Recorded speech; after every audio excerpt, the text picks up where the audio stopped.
তোমাদের সঙ্গে তোমাদের প্রথম অধ্যায়ের একটি ৮ নম্বরের গুরুত্বপূর্ণ প্রশ্ন ফরাসি বিপ্লবের কারণের সম্পূর্ণ উত্তর নিয়ে আলোচনা করব। 1789 খ্রিস্টাব্দে 14 জুলাই ফ্রান্সে ফরাসি বিপ্লব হয়েছিল। বিপ্লব কথার অর্থ হলো আমূল পরিবর্তন। তো ফ্রান্সে কেন বিপ্লব হয়েছিল, কারা বিপ্লব করেছিল, কাদের বিরুদ্ধে বিপ্লব করেছিল, তার সম্পূর্ণ উত্তরটা অত্যন্ত সহজ ভাষায় তোমরা বুঝে নাও এবং উত্তরটা খাতায় দেখে দেখে লিখে নাও। 1789 খ্রিস্টাব্দে ফরাসি বিপ্লব শুধুমাত্র ফ্রান্স বা ইউরোপে নয়, সমগ্র মানবজাতির ইতিহাসে একটি যুগান্তকারী ঘটনা। ফ্রান্সের জনসাধারণ স্বেচ্ছাচারী রাজতন্ত্রের উচ্ছেদের জন্য যে আন্দোলন করেছিলেন তা ইতিহাসে ফরাসি বিপ্লব নামে পরিচিত। তবে ফরাসি বিপ্লব কোনো আকস্মিক ঘটনা নয়, এর পিছনে বিভিন্ন সামাজিক রাজনৈতিক কারণ যুক্ত ছিল। নিম্নে ফরাসি বিপ্লবের কারণগুলি বিস্তারিতভাবে আলোচিত হলো।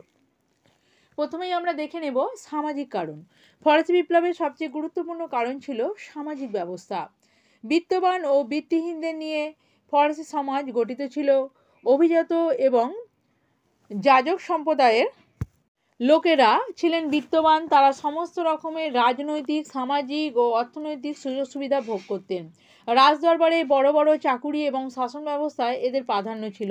এরা অত্যন্ত বিলাসবহুলভাবে জীবনযাপন করতেন এবং এরা সরকারকে কোনো রকম কর প্রদান করতেন না। অন্যদিকে ফরাসি দেশে অর্থাৎ ফ্রান্সে শতকরা 90 জন মানুষ ছিল বৃত্তিহীনদের দলে। এদের মধ্যে শিক্ষক, চিকিৎসক, বণিক, আইন ব্যবসায়ী, সাহিত্যিক, কৃষক, মজুর, কারিগর প্রমুখ।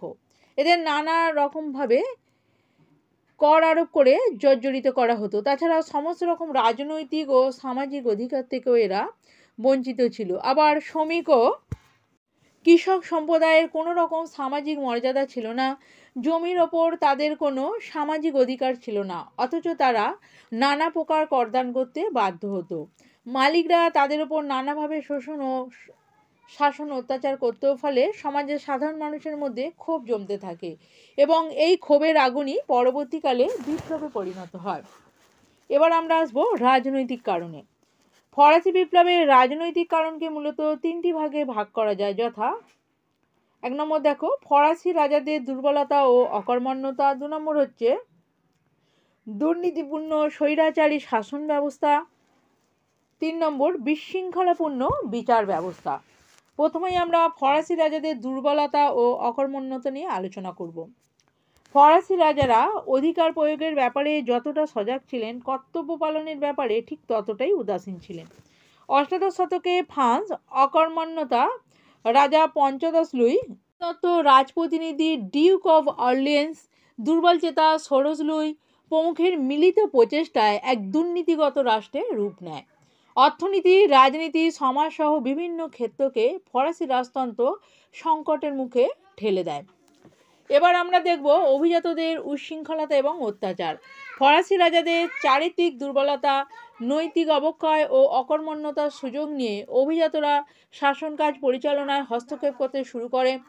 ইন্টেন্ডেন্ট নামক কর্মচারীরা শাসন ব্যবস্থাতে নিজেদের কর্তৃত্ব প্রতিষ্ঠা করে। ফরাসি অভিজাতরা এমন দাবিও করে যে তারা রাজার সমশ্রেণীভুক্ত।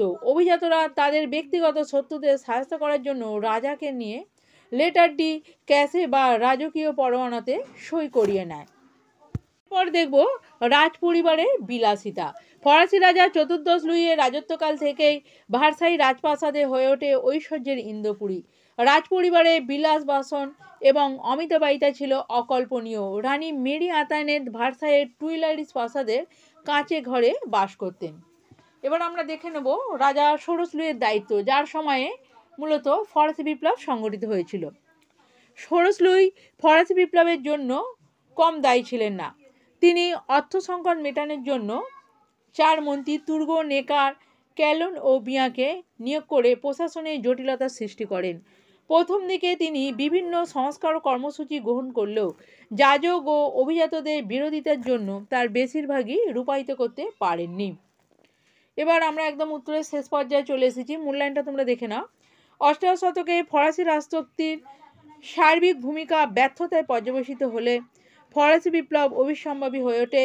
ঐতিহাসিক ফিশারের মতে ফরাসি রাজা অভিজাতদের বিশেষ অধিকারগুলি লোপ করতে অসমর্থ হলেই বিপ্লব ঘটে। আজকের ভিডিওটি আমি এখানেই শেষ করব। আবারও তোমাদের জন্য খুব তাড়াতাড়ি প্রথম অধ্যায়ের কিছু গুরুত্বপূর্ণ ভিডিও নিয়ে উপস্থিত হব। যদি ভিডিওটি ভালো লাগে অবশ্যই এটি লাইক করো এবং কমেন্ট বক্সে জানিও যে ভিডিওটি তোমাদের কেমন লাগলো। চ্যানেলে যদি নতুন হয়ে থাকো এই ধরনের গুরুত্বপূর্ণ ভিডিও পেতে অবশ্যই চ্যানেলটা সাবস্ক্রাইব করে রাখো। ধন্যবাদ।